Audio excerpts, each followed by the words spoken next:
Du coup, aujourd'hui, on se retrouve pour une tier list des films de James Cameron, qui sont au nombre de 7. J'avoue que ça m'a un peu étonné. Normalement, si on se fie à sa page Allociné ou Wikipédia, tout ça, il a 8 films dans sa filmographie. Le premier, c'était Piranha 2, les tueurs volants de 81, quelque chose comme ça. Il est crédité en étant réalisateur principal, mais visiblement, il a pas eu trop la main mise sur le film, et au final, je crois qu'il a réalisé genre 10 minutes du truc, ou un truc dans le genre. Hein.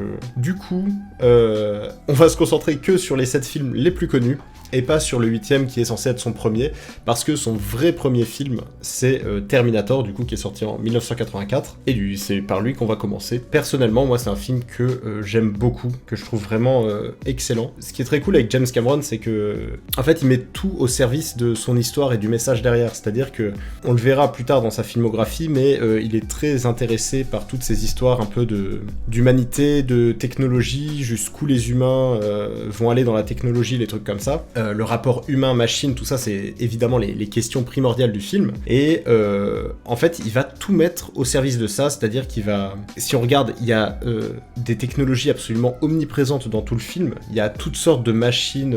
Il y a une scène dans la salle de bain où il y a Ginger et Sarah Connor au début du film. On en voit une qui est toujours avec son casque sur les oreilles. 18 prises qui regorgent de fils qui partent dans tous les sens. Il y a beaucoup d'engins de pelleteuses, par exemple. Enfin, ça commence sur un... Non, c'est un camion déboueur au début, quand Schwarzenegger apparaît, enfin le Terminator apparaît, c'est à côté d'un énorme véhicule qui transporte les poubelles ou je sais pas trop quoi. Pareil, il y a une scène où Kyle Reese s'endort et il confond le chantier de construction avec d'énormes pelleteuses et tout avec son passé qui est le futur dans le film, c'est-à-dire toute la guerre contre les machines.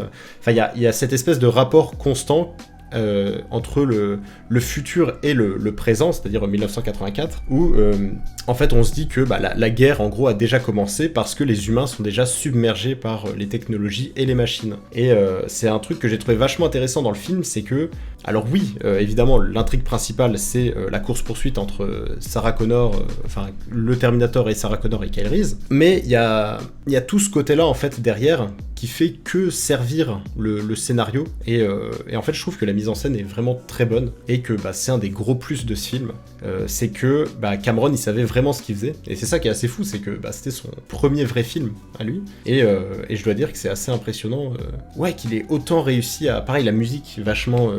j'ai pas trop de termes, un peu mécanique, tu vois.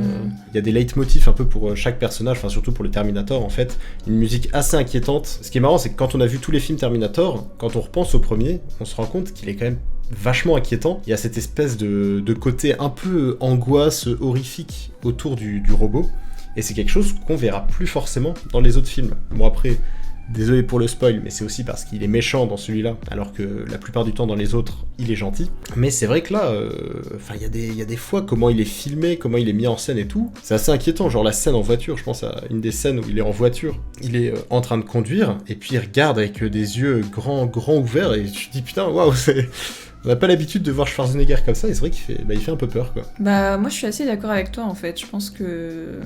En fait c'est très difficile, ça va être très difficile de noter la filmographie, de classer les films de James Cameron, parce que... ils sont tous super, donc... et celui-là en particulier... Si, la seule chose que j'ajouterais à ce que toi t'as dit, c'est que c'est un très beau film. Les détails sont impressionnants. Il est très, il a pensé à tout, mais il a aussi pensé à la beauté de l'image. Et c'est pas toujours le cas dans tous les films. Souvent dans les blockbusters, t'as un peu un côté, fade, sans âme. Je trouve que dans Terminator, il y a vraiment une beauté, il y a quelque chose de sombre, il y a quelque chose de presque poétique dans l'image. Donc j'avoue que pour ça, c'est encore plus un chef-d'œuvre, à mon sens. Ça rejoint un peu ce que tu dis, il y a une certaine violence aussi, je trouve, dans le film. Alors, j'ai regardé beaucoup de films de l'époque, c'est vrai que c'est assez différent, parce que Terminator, c'est un peu de la science-fiction, anticipation, tout ça, mais je trouve que le film, de manière générale, est quand même... Il y a un côté assez dark, en fait, à l'histoire, assez violent, et je pense que c'est pour un peu épouser le côté sans aucun remords, sans conscience du Terminator, qui est vraiment une machine à tuer, qui est là, qui est pas là pour faire des sentiments, et c'est vraiment ça, je trouve, encore un truc qui va servir justement le propos de James Cameron, c'est que ouais, il y a un côté un peu malsain en fait dans le film. Il y a des scènes assez graphiques pour l'époque, enfin encore aujourd'hui elles le sont. Après bon, c'est vrai qu'on a vu pire depuis, mais par exemple la scène où il se retire l'œil, où il s'ouvre le bras pour faire ses réglages ou les trucs comme ça, bah c'est des trucs assez violents à l'époque, mine de rien, parce que, encore une fois, il est sorti en 84. Et ouais, en fait, moi, c'est ça qui m'impressionne, surtout, c'est que c'est son premier film à James Cameron. Son premier vrai film, son premier vrai gros projet, enfin, sur lequel il avait travaillé, enfin, il l'a écrit pendant plusieurs années, quand même. Bah, c'est fou, tu vois, de faire un aussi bon film pour un premier essai, quoi. Il avait la trentaine quand il l'a fait, et c'est assez incroyable, quoi. Clairement, Terminator 1, du coup, c'est un précurseur du cinéma d'anticipation. Les acteurs sont très bons. Schwarzenegger, finalement, c'est un mec je l'aime beaucoup, il a une gueule et tout. Après, je dois dire que, bon, voilà, c'est pas non plus l'acteur le plus convaincant de l'histoire. Et du coup, comme le rôle lui demande d'être un peu robotique, bah finalement le rôle il est parfait pour lui, parce que il le joue à la perfection en fait, ce côté assez flippant et sans âme, tout ça. À mes yeux, le premier Terminator, je pense que c'est très bon. Bah, je sais que la plupart des gens préfèrent le 2, et je comprends pourquoi, mais moi je suis pas persuadée qu'il soit meilleur que celui-là, donc je comprends pourquoi tu le mets dans très bon, mais dans ces cas-là, moi je mettrais Terminator 2 dans très bon aussi, donc, parce que je trouve pas qu'il surpasse le 1.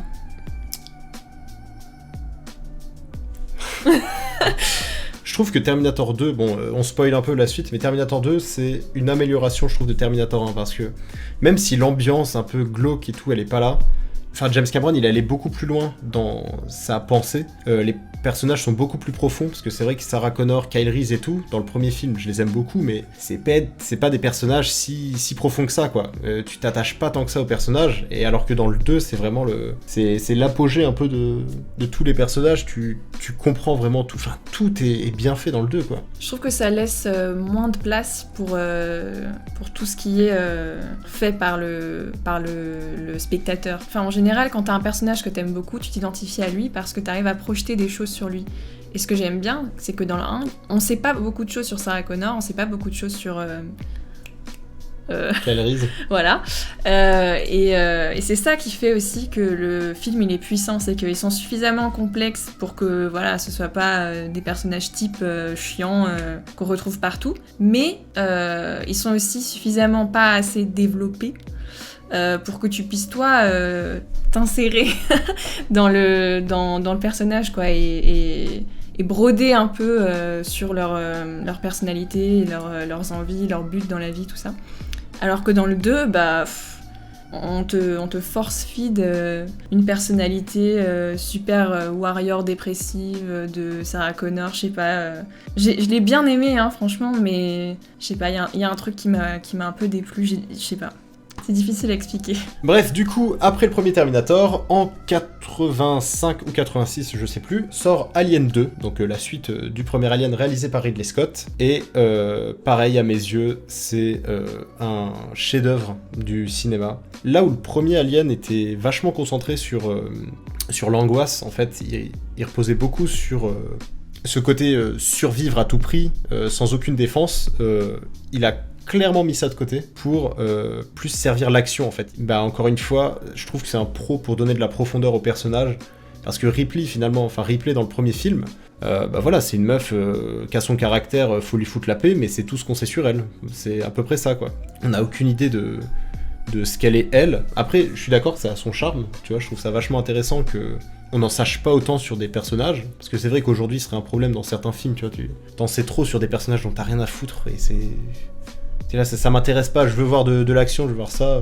Là, ce qui est cool, c'est que Ripley, elle a vraiment eu, bah, vu que le 2 se passe 57 ans ou un truc comme ça après le premier, on apprend que voilà, elle avait une fille de 10 ans qui maintenant est morte, du coup, parce que bah, elle était pas en stase cryogénique ou je sais pas trop quoi. Elle va retrouver, en allant sur la planète LV426, elle va retrouver une petite fille, et il va y avoir un rapport mère-fille, du coup, qui va s'établir entre les deux, et surtout, on va voir vraiment à quel point c'est une putain d'héroïne du cinéma, en fait.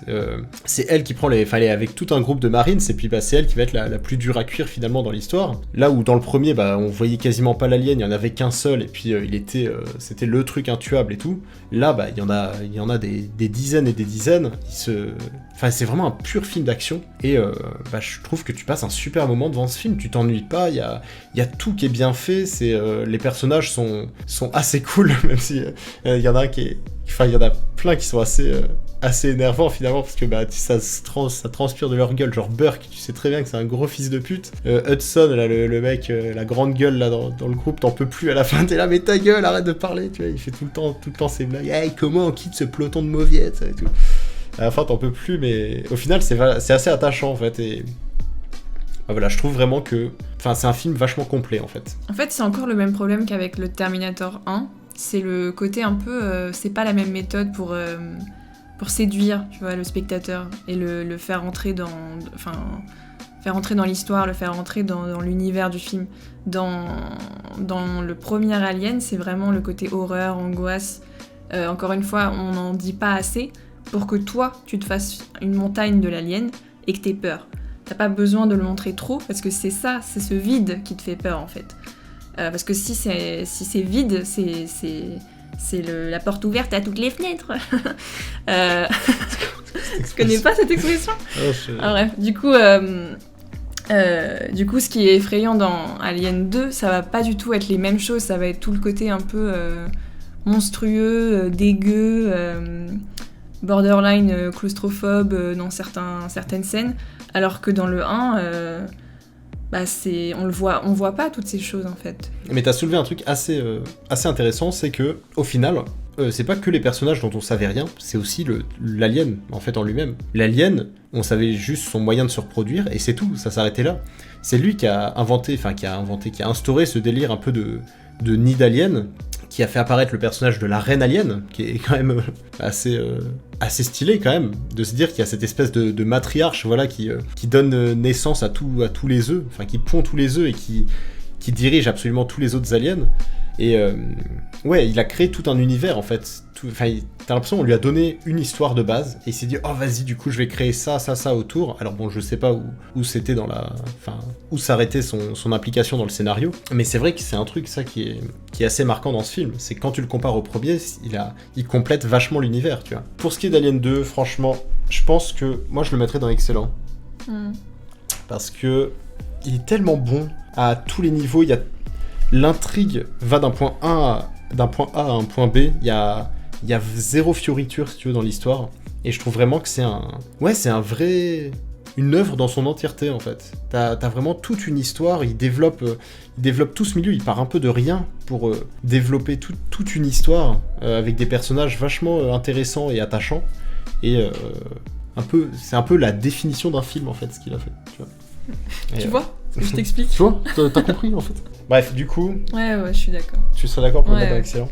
Bref, après ces deux-là, y a Abyss, donc qui est peut-être le film le moins connu de sa filmographie. Abyss, en gros, c'est l'histoire d'un sous-marin nucléaire américain qui se fait couler pour une raison qui est un peu floue, on sait pas trop ce qui s'est passé. Et ils envoient une équipe de foreurs sous-marins, je crois, dans une base qui est à plusieurs dizaines de mètres en dessous de la surface, pour aller récupérer, fouiller l'épave, etc. Et en fait, pendant toute l'histoire, il y a plein de petites péripéties par-ci par-là. Et en gros, pendant tout le film, il va y avoir des événements étranges qui vont se produire sous l'eau. Ils vont voir des trucs un peu bizarres, et il s'avère que à la fin, en fait, il y avait des extraterrestres qui habitaient dans les abysses. Et à la toute fin du film, le héros va... Enfin, désolé, je spoil complètement le film, mais bon, si vous êtes là, c'est aussi que vous avez sûrement vu les films. Le héros va descendre très profondément dans les abysses et va rencontrer, du coup, finalement, les aliens, et qui seront tout à fait sympathiques et pacifiques. Tu m'avais dit, avant que je le regarde, que il me plairait peut-être pas trop. Et j'ai pas compris. Parce qu'au contraire, moi, j'ai vraiment beaucoup aimé. Tu m'avais prévenu que ça avait mal vieilli, et je suis assez d'accord, mais je trouve que ça va. Franchement, ça se regarde encore. Et il y a vraiment un côté angoisse que j'aime bien. Donc non, franchement, je l'ai vraiment bien aimé, notamment pour ça, le côté un peu thalassophobie, inducing, claustrophobie et tout. Je trouve que c'est vraiment très très réussi. Et tous les personnages ne sont pas débiles, comme dans beaucoup de films d'horreur. Donc, parce que c'est pas un film d'horreur, mais je veux dire, dès que t'as un film avec un peu de frisson, en général, c'est vraiment bloqué sur le frisson, le travail du film. Alors que là, je sais pas, tous les personnages sont un petit peu intéressants. Tu les aimes tous, en fait. La scène où... j'ai oublié comment elle s'appelle. Lindsay. Elle est en train de crever. Enfin, elle est en... mort cardiaque. Ouais, tout simplement. Je sais pas. Et tous les personnages sont... tous les personnages importants sont autour d'elle et ils sont tous super mal. Et je sais pas, moi aussi j'étais mal avec eux. J'avais l'impression qu'on était une bande d'amis. J'étais là, non. Donc je trouve que c'est réussi pour ça. Alors effectivement, c'est assez intéressant. Moi, j'avoue que j'ai eu du mal à rentrer dans ce film. J'ai eu du mal un peu à rentrer dans l'histoire, à m'attacher vraiment au personnage. Alors attention, j'ai trouvé ce film, mine de rien, très bon. Ça, y a pas de problème, je l'ai pas trouvé nul ou quoi.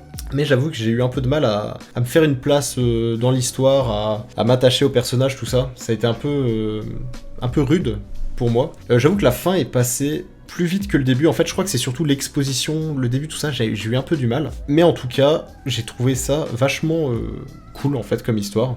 Et je trouvais ça assez surprenant, parce que je me disais, Abyss, tu vois, ça va parler de films d'angoisse dans les profondeurs et tout.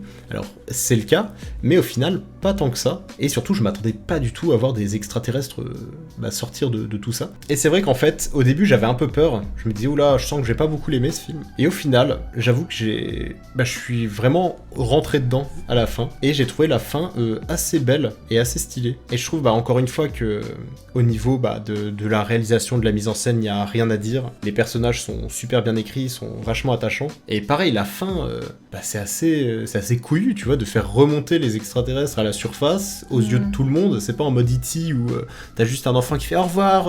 Enfin, tu vois, où ça reste un peu dans un cercle fermé, là. Enfin, c'est carrément, on existe, salut, tu vois. Et tu fais, ah ouais, quand même. Enfin, et franchement, ça passe. On pourrait se dire, ouais, c'est un peu abusé. Et non, franchement, ça passe. Du coup, j'avoue que j'étais un peu perplexe et je savais pas trop quoi en penser de ce film. Il y a un truc qui m'embête, c'est le côté un peu les aliens, ils allaient tuer le monde, mais ils ont vu l'amour, hein. Donc c'est bon, finalement on a décidé de pas vous tuer. C'est un peu... T'as ressenti ça, toi ? Oui. Ah putain, non, j'ai pas... C'est là où James Cameron il m'agace un peu parfois, c'est que c'est très... ça se veut pas manichéen, et dans la plupart des cas, à la fin, ça l'est en fait. Donc... je sais pas, quand j'ai vu cette fin-là, j'étais en mode « Oh !» Mais du coup, toi, c'est un truc qui te ferait un peu baisser la note du film, du coup ? Ouais, je pense. Ça se ressent moins dans les autres qu'il a cette philosophie un peu, Cameron. Donc là, comme ça se ressent plus, il faut sévir. À mes yeux, je pense que Abyss, moi, je l'aurais mis soit dans bon. Non, bon, quand même. En vrai, oui. C'est vrai qu'il est bien. Non, je pense que Abyss, il a sa place en bon. Terminator 2, du coup, sorti en 91. Et je préfère le dire tout de suite, ce film, je trouve en tout cas que ce film est un chef-d'œuvre. Il est peut-être dans mon top 10 des films préférés. En fait, je trouve qu'il a fait comme il avait fait pour Alien. Il a développé son premier film en changeant un peu l'axe, si tu veux, avec lequel il parle. Tu vois, il y a plus ce côté un peu angoisse et tout. Là, on est plus passé dans l'action. Et puis, pareil, encore une fois, comme dans Alien 2, il a donné de la profondeur à ses personnages. Il a vraiment donné un sens à toute son histoire. Il a développé toutes les questions qui se posaient dans le premier film. Et, enfin, vraiment, je trouve qu'il y a absolument rien acheté dans ce film. Tout est excellent. Les acteurs sont excellents. Linda Hamilton, elle m'a impressionné tellement je trouvais qu'elle jouait bien. Surtout comparé à sa prestation dans le premier film. Elle était pas pitoyable, mais... c'est vrai que c'était un peu... c'était pas foufou, quoi. Schwarzenegger, incroyable. Edward Furlong, celui qui joue John Connor, incroyable aussi. Il joue tellement bien. Robert Patrick, le T-1000, n'en parlons pas. Et puis même, toutes les scènes d'action sont incroyables. Toutes les scènes sont marquantes. Le film est super beau. Il est sorti en 91. Les effets spéciaux, ils ont pas pris une ride. Enfin, c'est vraiment... c'est un... Enfin, déjà, de toute manière, je pense qu'objectivement, c'est un chef-d'œuvre du cinéma. Mais à mes yeux, c'est vraiment... c'est un chef-d'œuvre tout court, en fait. Je pense que c'est un peu un pionnier du cinéma de tout genre en fait, parce qu'il y a énormément de genres dans ce film. Il y a le côté un peu action, pseudo SF, etc. Puis t'as quand même beaucoup de comic relief, t'as quand même des petites scènes qui mettent un peu la pression, qui sont un peu angoissantes. T'as le côté aussi un peu romance, même si bon, y a pas, le père n'est pas là, mais il y a un côté un peu un amour qui est un peu difficile à comprendre tellement il est intense et elle pense toujours à lui et des fois, à un moment, le gamin il dit des fois elle pleure le soir et tout ça. Enfin, je sais pas, genre il y a un côté un peu multifacette, on va dire. Comparé au premier film, on ressent des émotions qu'on se serait jamais imaginé ressentir en allant voir un film qui s'appelle Terminator. Je pense surtout à la fin du film, qui est un peu, voilà, bon, pas déchirante non plus, faut pas abuser, mais c'est vrai que c'est une fin quand même assez poignante où t'as comme un fils qui dit adieu au père qu'il a jamais eu, et enfin qu'il aura jamais. Enfin, c'est assez bizarre le rapport humain-machine. Et bah, c'était déjà une question qui était soulevée dans le film précédent, mais alors là, dans Terminator 2, ce rapport, cette relation entre les humains et la machine, et plus particulièrement entre John Connor et le Terminator, c'est vraiment ce qui va faire tout le film en fait. À mes yeux, il n'y a pas trop de doute possible. Terminator 2, le jugement dernier, voilà. Effroyable, nul à chier. Il est excellent en fait, il est tout simplement excellent. Est-ce que c'est possible d'atteindre le 20 sur 20, tu vois, quand on parle d'un film, en essayant un minimum d'être objectif? Je sais pas. Après, je pense que c'est un solide 19. Hein. Peut-être que je déteins un peu trop sur toi, mais je sais que c'est vraiment un... Oui, non, mais je trouve aussi, quand même. Je suis pas en désaccord avec ça. C'était juste par rapport à la comparaison entre Terminator 1 et Terminator 2 que je trouve que tout le monde est très sévère avec le 1, en fait. C'est juste ça. Bah, c'est pas forcément être sévère, c'est surtout que le 2 a tellement ce truc en plus, je trouve que... Ouais, mais c'est pas qu'on des fois le truc en moins, c'est ça aussi qui fait le truc en plus. Hein. Oh là là. Oh mon dieu. Bref, le 5e film, True Lies, qui est sorti en 94, si je dis pas de bêtises, je me trompe peut-être dans les dates. Pareil, True Lies, alors c'est un remake d'un film de Claude Zidi, d'un film français de Claude Zidi, avec Thierry Lhermitte et Miu Miu. Voilà. En gros, l'histoire, c'est Schwarzenegger joue... Harry Tasker est un agent secret depuis 17 ans. Il est marié depuis 15 ans avec Jamie Lee Curtis, Hélène Tasker, et il est agent secret, et elle ne le sait pas. Il se fait passer pour un informaticien auprès d'elle. Et un moment, les deux histoires vont s'entrecroiser et évidemment, voilà, ça va créer, va y avoir un moment de quiproquo et évidemment, toute la deuxième moitié du film, ça va être quand Hélène découvre qui est réellement son mari.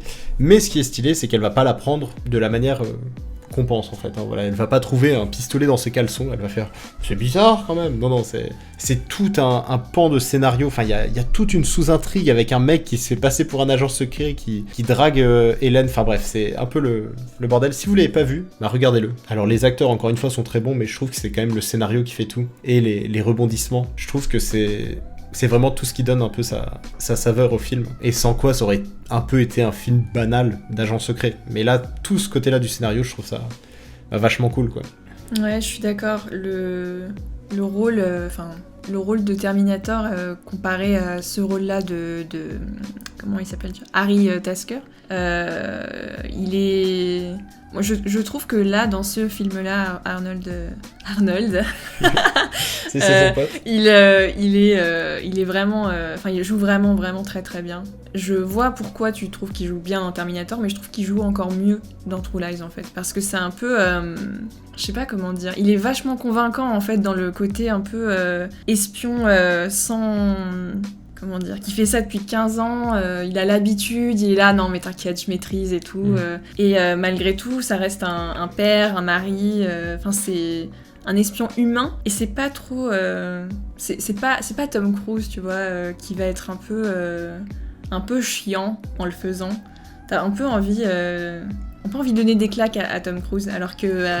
je sais pas, tu sais, il est un peu énervant. Je vois ce que tu veux dire. Il est un peu trop parfait, il est un peu trop lisse. En fait, alors que Schwarzy, il est un peu plus... J'adore Tom Cruise, mais je suis d'accord, oui, c'est le côté... Il est trop parfait, il pense trop à tout, il a 10 coups d'avance sur tout le monde à chaque fois. Alors que là, c'est un peu le cas, mais c'est pas à outrance non plus, c'est convaincant, en fait. t'arrives à te dire ouais bah en fait il y avait pensé effectivement. Mais pareil, un truc que je trouve être une grosse qualité à True Lies, c'est sa modernité avant l'heure en fait. Parce que mine de rien, c'est un film sorti en 94, et je trouve que au niveau de l'action, mais encore une fois, ça a pas pris une ride, si dans un sens, parce que voilà, ça fait très course-poursuite, action un peu à la Rambo, tu vois, avec le mec qui démonte absolument tout le monde. Mais je trouve que l'esthétique du film, et en fait l'action, les scènes d'action en elles-mêmes, sont assez modernes pour l'époque en fait. Ce qui est drôle, c'est que c'est Schwarzenegger qui allait voir Cameron en lui disant hey, j'ai vu un film français assez marrant, ce serait bien qu'on en fasse un remake et tout. Et Zidi a vendu les droits pour 1€ symbolique à Cameron. Bon, il a demandé 10% sur les revenus du film quand même. Mais c'est ça que je trouve très drôle. Mais c'est vrai que quand tu passes de Arnold Schwarzenegger, Jamie Lee Curtis, Charlton Heston, tout ça à Thierry Lhermitte et Miu Miu, bon ça fait... du coup, True Lies, moi je pense que, même si je l'aime beaucoup, je le mettrai pas dans les plus gros... Enfin, tout en haut du classement. Je pense qu'honnêtement, True Lies, moi je le mettrais dans bon. C'est quand même genre un 14-15, mine de rien, cette catégorie. Je sais pas. Je suis d'accord avec toi. Toi, ça te va ? Je pense que ouais, je l'aurais pas mis au-dessus, faut pas exagérer non plus, mais il est quand même vachement bien quoi. On arrive en tout cas à son plus gros classique critique, sans problème. Titanic, qui a gagné 11 Oscars, je crois. Sorti en 97. Tu veux raconter de quoi il parle ou... Je pense que beaucoup de gens oui, savent. Vas-y, tu peux y aller à mon avis. Titanic, c'est un de mes films préférés. Avant, en fait, je l'ai beaucoup regardé quand j'étais petite, mais c'était pas un de mes films préférés, juste comme tout le monde, je l'avais déjà vu 1000 fois. Et puis je l'ai revu quand j'étais ado. Et j'ai trouvé qu'il était incroyable en fait. Il est extrêmement dramatique. Et c'est un film catastrophe, donc évidemment, voilà. Mais il y a un côté un peu... c'est comme avec... c'était pour quel film je disais ça ? Pour True Lies ? Non. Pour Terminator 2, je crois que je disais ça. Il a beaucoup de facettes, il y a beaucoup de genres qui se mélangent dans ce film-là. Et c'est super intéressant d'un point de vue de spectateur parce que du coup, tout le monde a quelque chose à trouver dans ce film. Donc moi, de quand j'étais petite, je sais pas, c'était un peu le côté angoisse, romance, etc. Puis quand j'étais ado, ce que je trouvais incroyable, c'était l'angoisse, en fait. Je sais pas, l'attachement que t'as pour les personnages et la tristesse que t'as dans beaucoup de scènes. Et maintenant que je suis plus âgée, ce que j'aime, c'est à quel point le film est beau. J'ai rarement autant trouvé Kate Winslet belle que quand elle est... en train de chercher Jack qui est menotté je ne sais où, là elle est dans l'eau, le couloir est bleu, blanc, avec les néons et tout, elle a sa petite robe. Et je trouve qu'elle est... je sais pas, cette image elle m'a marquée et je trouve qu'il est magnifique pour ça le film. Il est magnifique parce que Kate Winslet elle est dans l'eau. Et puis ce que j'aime beaucoup aussi c'est toute la discussion autour de Kate Winslet qui est du coup... une bourgeoise qui a une vie de merde parce que elle a pas de contrôle en fait sur sa vie, elle va d'un point A à un point B parce que sa mère lui dit qu'il faut le faire, puis elle essaye de se suicider. Enfin il y a quand même des thèmes qui sont assez lourds pour un film catastrophe qui est un peu quand tu vois le sujet sur le papier, je sais pas, ça fait un peu superficiel quoi, ça pourrait être nul en fait, ça pourrait être très lisse. Et au contraire, je trouve qu'il y a beaucoup de facettes, il y a beaucoup de relief en fait dans tout ce qui raconte le film. Alors moi Titanic, c'est un film pareil que j'ai vu beaucoup de fois quand j'étais petit et que j'ai toujours trouvé vraiment excellent en fait. Et depuis petit, je me rendais compte que c'est un film tu crois à tout ce qui se passe en fait.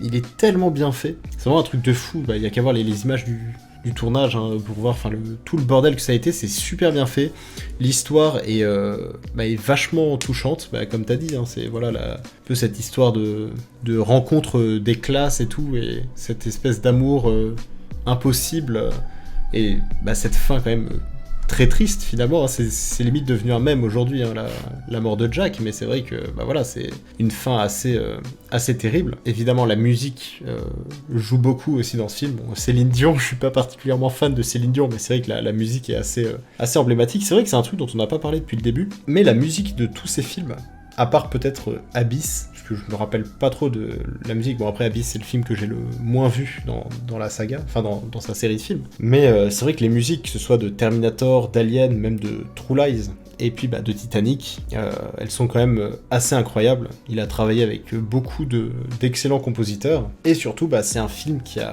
qui a marqué clairement son époque, parce que bon, déjà il a gagné 11 Oscars, enfin je crois que c'est 11 Oscars, hein. Je dis peut-être une bêtise, mais il me semble que c'est 11 Oscars, et surtout je crois que c'est en même temps le film qui a coûté le plus cher de l'histoire à l'époque, parce qu'il a coûté genre 200 millions de dollars, et en même temps le film qui a le plus rapporté, parce qu'il a rapporté 2 milliards et quelques, enfin un truc comme ça, ce qui était évidemment absolument astronomique pour l'époque, et même en dehors de ça, je trouve que c'est DiCaprio, enfin c'est un peu les premiers rôles de DiCaprio, qui aujourd'hui est quand même un des plus grands acteurs existants, je pense. Pareil, Kate Winslet, je l'ai trouvé excellente, enfin tous les acteurs sont vraiment excellents.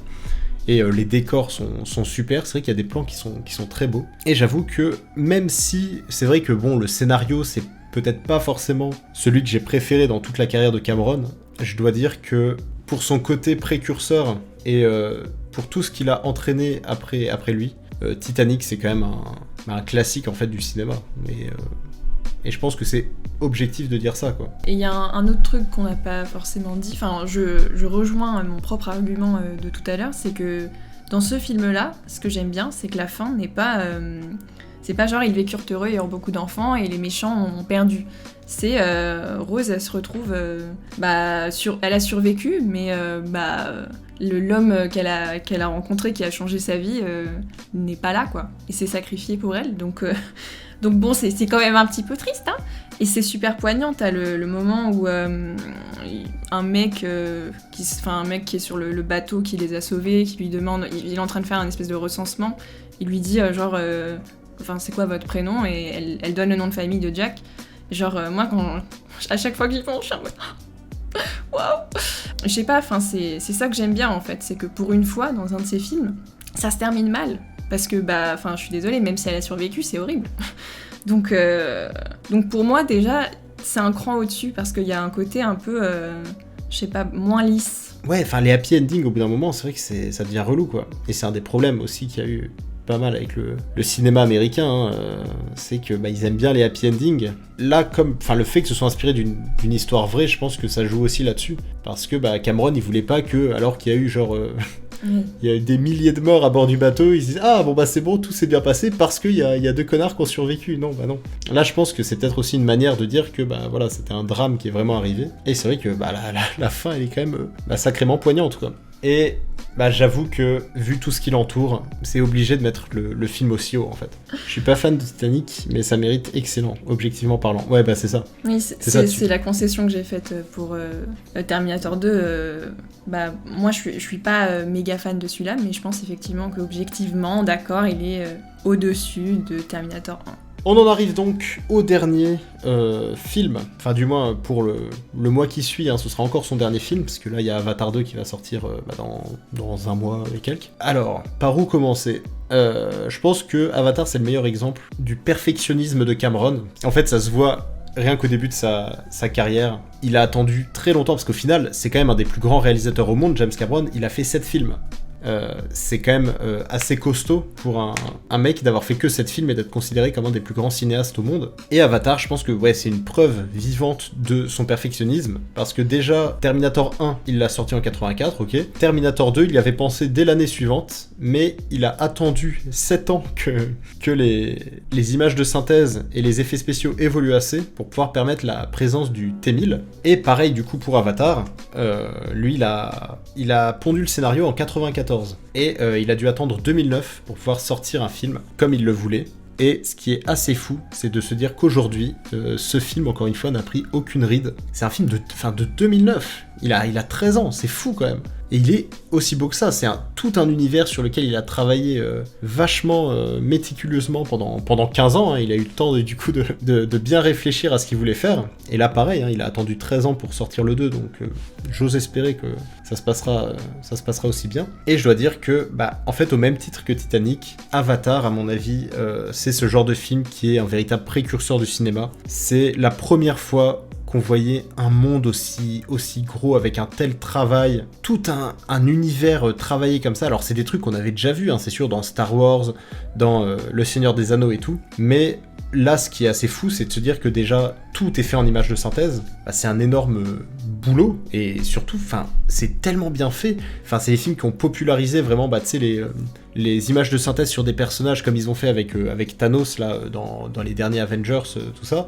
C'est un énorme travail. C'était un tournage complètement différent de ce qui se faisait avant, parce que les mecs ils étaient dans des énormes entrepôts avec des fausses oreilles d'elfes avec des points sur la gueule, dans des tenues complètement pour les effets spéciaux en fait. Et c'était un renouveau pour les effets spéciaux, au même titre que le deuxième Terminator. J'avoue que le petit problème, c'est peut-être le scénario, que je trouve effectivement être un peu pas bateau, mais voilà, c'est un peu le scénario, l'agent infiltré qui finit par s'attacher au milieu et qui va refuser. C'est un peu le délire.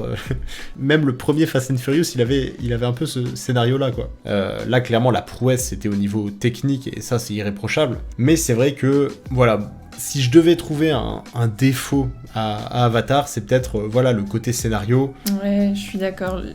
Là où je trouve que ça devient fade et lisse, c'est ça, c'est que par exemple le colonel, je crois, je me rappelle plus de son grade, mais en tout cas c'est un haut placé dans la hiérarchie militaire. Quaritch, je crois qu'il s'appelle. Voilà, et je trouve que c'est vraiment le textbook méchant, quoi. Il est... c'est la face obscure du capitalisme. Lui, il s'en bat les couilles de s'il y a des indigènes sur cette planète et que ils ont une espèce de lien bizarre avec la nature, je sais pas. Il s'en fout, il veut rien entendre, il est juste là, il faut tout péter, je veux mes sous. Et en soi, il y a des gens comme ça, hein, ça existe, c'est sûr. Mais je sais pas, c'est pas du tout crédible en fait. Et même la manière, je l'ai regardé aujourd'hui, donc c'est encore frais dans ma tête, mais la manière dont il parle, c'est vraiment... je sais pas si c'est l'acteur qui joue comme ça, mais... ça fait vraiment super-héros, ça fait vraiment film de super-héros où tout le monde joue de la même manière, un peu surjoué, un peu... il a un côté un peu théâtral en fait, que j'aime pas. Et à la fin, le fait qu'il soit vraiment obsédé par l'argent et qu'il veut pas du tout en découdre, on n'a pas de raison pour ça. On nous dit juste que pour lui, il veut sa thune et c'est tout. Mais je trouve que c'est pas suffisant et c'est très décevant de la part de James Cameron en fait, alors que d'habitude ces méchants ils sont un peu plus développés que ça, quoi. Ils sont un peu plus profonds. Là, on n'a pas vraiment d'explication, quoi. Et puis du coup, de l'autre côté, on a le gentil sous tout point. Et ça aussi, ça m'agace. C'est vraiment là, les personnages, la caractérisation est mal faite, elle est pas réussie, je trouve. Du coup, oui, je vois ce que tu veux dire. Je suis peut-être pas aussi sévère que toi, mais c'est vrai qu'il y a ce côté un peu... les méchants, ils sont méchants, les gentils, ils sont très gentils, quoi. C'est vrai que, c'est un peu la parodie du capitaliste, effectivement. Le mec, je suis un gros bras un peu bas du front, je veux détruire toute la forêt pour avoir les ressources qui sont en dessous de l'arbre mère des navis. Je m'en fous des singes bleus qui dansent, les trucs comme ça, t'es là, bon... je veux bien, mais t'as un minimum de conscience, tu vois, t'as quand même une race. Il est vraiment... T'as l'impression qu'il est en fait méchant pour être méchant, et c'est vrai que le héros, c'est gentil à tout prix, voilà, c'est le héros au grand cœur. Après, évidemment, hein, forcément, c'est ce dont t'as besoin dans ce genre de film, mais c'est vrai que c'est le côté un peu gênant là-dedans, je trouve. Après, de là à dire que ça gâche le film, j'irai clairement pas par là. Non, le film reste très bon.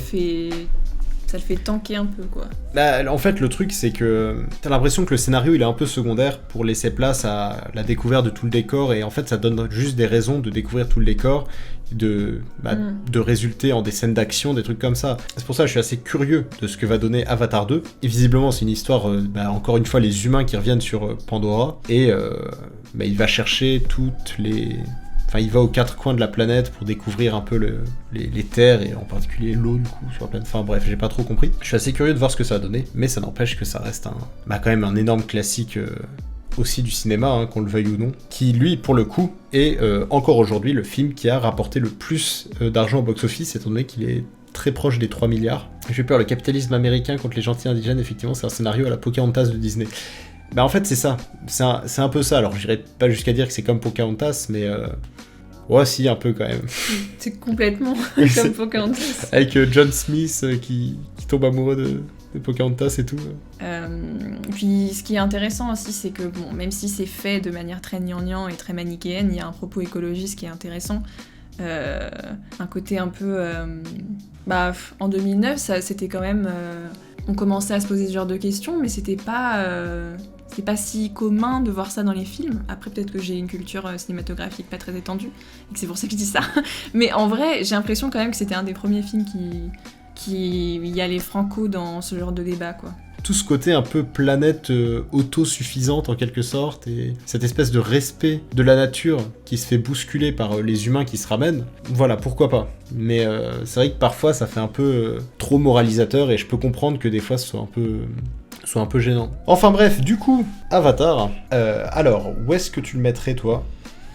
Je le mettrais pas dans excellent, moi, je pense. Non, moi non plus, mais je pense pas qu'on peut ne pas le mettre dans très bon, en fait. Bah, en fait, c'est ça.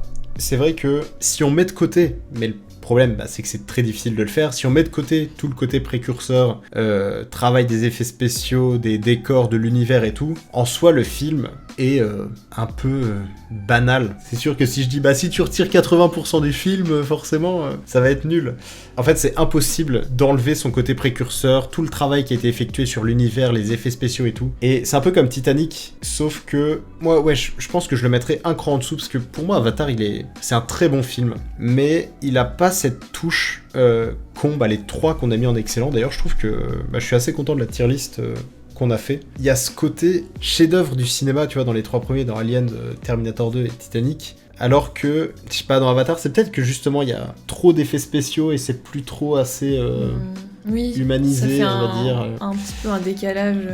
Quoi ? Avatar pas dans excellent, vous êtes des terroristes du cinéma, je suis choqué. Que ce soit un chef-d'œuvre des effets spéciaux et tout, finalement, ça retire un peu l'humain de tout le film. C'est très difficile, voilà, de s'identifier à un visage qui n'est pas humain et aux émotions sur un visage qui ne sont pas humains, tout ça. Alors, évidemment, c'est tout le thème du film, mais c'est vrai que c'est peut-être ça qui m'a un peu retenu. Après, si le scénario avait été vachement original et ultra intéressant et tout, peut-être que j'aurais pas dit ça, hein. Mais je pense que c'est peut-être la raison pour laquelle je mettrais Avatar un peu plus bas, tu vois. Bon, en tout cas, ce qui est sûr quand on voit la gueule de la tier list, c'est que Cameron, il sait ce qu'il fait, hein, clairement. Au final, je suis assez content du résultat, hein, mine de rien, de la tier list, parce que, encore une fois, même s'il y a que 3 cases qui auront été utilisées, hein, je trouve que ça correspond plutôt bien à la réalité. Enfin bref, du coup, la tier list est terminée. Je sais pas si t'es contente du résultat. Oui, ça va. Quand j'y réfléchis, ça me paraît juste. En tout cas, merci beaucoup, et puis à bientôt. Ciao.